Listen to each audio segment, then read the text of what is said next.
Good day mga ka-sports natin dyan. Ramdam na ramdam natin ang presensya ng mga dating Creamline star player na sila Colin Bravo, Pau Soriano, syempre ang ating Phil Kaiglet Cayetano at ang nag-iisa nating good vibes na idol na si Risa Sato. Nawala man sila sa Creamline Cool Smashers ng matagal na panahon, ngunit eto ang kanilang suporta ay 100% ay nasa Creamline pa rin.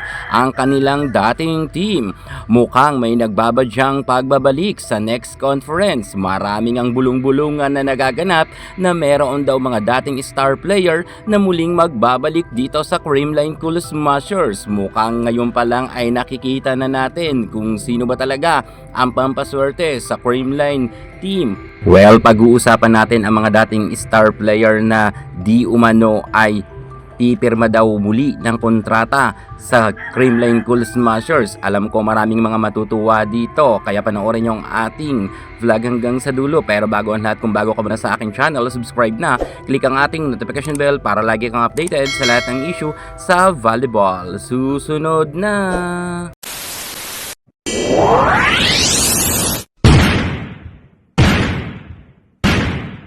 Veteran CCS player is back. Ito ngayon ang kumakalat sa social media sa mundo ng volleyball.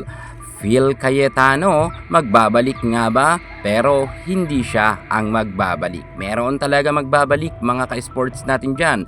Bagamat alam natin na iniidolo natin itong si Cayetano, ngunit walang pagbabadya na pagbabalik niya sa Creamline Cool Smashers. At kahit ka ang ating star player na middle blocker, middle attacker na si Pau Soriano ay nakasuporta naman siya sa Creamline Cool Smashers, ngunit ang bulong-bulungan sa kanyang pagbabalik ay hindi rin siya.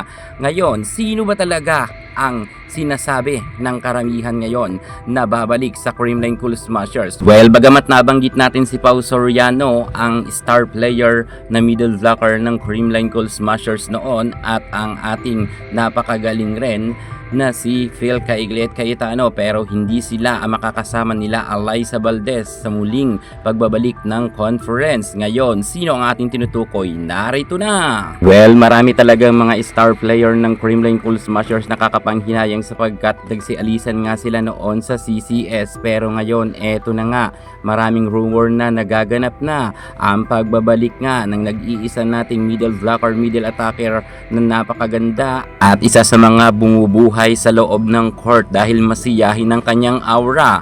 Walang iba kundi ang nag-iisa nating Risa Sato. Si Sato-san nga noon nang umalis sa Creamline Cool Smashers ay maganda naman ang kanyang pamamaalam sa management ng CCS. At dahil nga maganda ang kanyang pamamaalam at nag-over the backwood nga siya sa Cherry Tigo noon, ay pinayagan naman siya ng Creamline management. Pero ngayon ay hindi nga naging maganda ang kanyang karera nang lumipat siya sa pagdating sa Cherry Tigo. At dahil na disband na nga ang Cherry Tigo, ang ating Sato-san naman ay nagkaroon na rin ng pamilya. Meron na nga siyang baby. Masaya tayo para kay Sato-san, pero ang mas masaya ang napapabalita ang pagbabadyang pagbabalik niya sa loob ng court, at mukhang welcome na welcome pa rin ang ating Sato-san dito sa Creamline Cool Smashers. At ito nga ang matunog na balita pa noon pa man na muli na naman raw pipirma ng kontrata itong si Sato-san sa Creamline team. At masaya tayo kung talagang totoong magbabalik itong si Sato-san.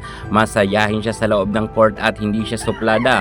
Kitang-kita naman natin na mahal nga siya ng mga fans ng CCS. At kahit nga wala na sa Creamline Cool Smashers itong si Sato-san, ay patuloy pa rin siyang sinusuportahan ng mga fans ng CCS. At dahil nga napapabalita na nga si Sato-san na magbabalik sa Creamline Cool Smashers, mas marami talagang matutuwa.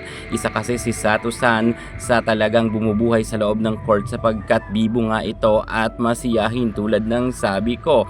Well, magaling naman itong si Sato-san at mabilis rin siyang kumilos, at talagang kapag pumasok siya sa loob ng court ay nag-iiba ang games. At isa pa sa mga nagbabadyang magbabalik dito, napapabalita nga rin ang nag-iisa nating napakaganda rin na si Colin Bravo. Well, ang dalawa talagang players na ito, si Sato-san at itong si Colin Bravo, ang napapabalita na babalik nga dito sa Creamline Cool Smashers. If ever talaga magkatotoo ito, talagang ito na ang pinakahihintay nating magiging comeback nila dahil medyo matagal na rin nawala itong si Colleen Bravo at itong si Sato-san. Lalo na si Colleen Bravo, makailan beses na ngang hinahanap siya ng mga fans ng CCS dahil nagmula rin siya dito sa Creamline Cool Smashers at marami na rin siyang napatunayan. Mabilis nga rin siya kumilos, hindi siya ganoon katangkaran, pero kitang-kita naman natin kapag umatak ito ay talagang napakagaling rin.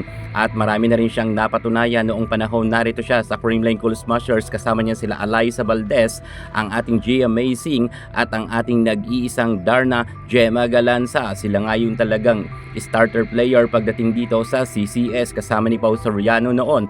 At kung magbabalik nga itong si Colleen Bravo dito sa Creamline Cool Smashers, marami talagang matutuwa. Actually, sobrang dami na ngang mga star player noon ng CCS na medyo na namlay na at nag-change na ng career at umalis na. Pero happy tayo para kay Sato-san at kay Colleen Bravo if ever talaga makabalik siya dito sa Creamline Cool Smashers. Noon pa man ay talagang namamayagpag na sa gintong medalya ang Creamline Cool Smashers. Kahit sino mga players na pumasok dito at umalis ay napapanatili nila na nasa mataas palagi ang kanilang standing. Hindi man sila pinalad noong 2025 magkaroon ng gintong medalya, magandang panimula tong 2026 sapagkat nasungkit agad nila ang kauna-unahang laban nila ngayong taon sa PVL All Filipino Conference. Katatapos pa lamang ay itinanghal nga si MB Fonz bilang final MVP at syempre nag-uwi na naman ang Creamline Cool Smashers ng gintong medalya.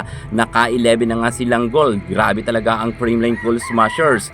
Noon pa man panahon nila na ang may hawak ay si Coach Ty Bundit ay namamayagpag na rin ang CCS bago ito ay pinasa ang pamamahala sa ating coach Sherwin Meneses. Noon pa man ay talagang napakalaki rin ng tiwala ni Coach Ty Bundit dito kay Colleen Bravo. Napakabilis kasi kumilos rin ng batang ito at habang bata pa nga itong si Colleen Bravo at mayroon pang ibubuga, pwede pa talaga siyang bumalik sa Creamline Cool Smashers at aasahan talaga natin na muling mamamayagpag ang kanyang karera dahil medyo matagal-tagal na nga rin siyang nawala sa CCS. Happy tayo sa napapabalita ng pagbabalik ng mga dating star player ng CCS. Talagang karapat-dapat naman talaga sila nabigyan pa ng second chance ng CCS dahil di kalibre naman talaga itong si Sato-san at itong si Colleen Bravo. Well, happy talaga tayo kung magbabalik ang dalawang nabanggit nating star player na ito. Kumakalat nga ito ngayon sa mundo ng volleyball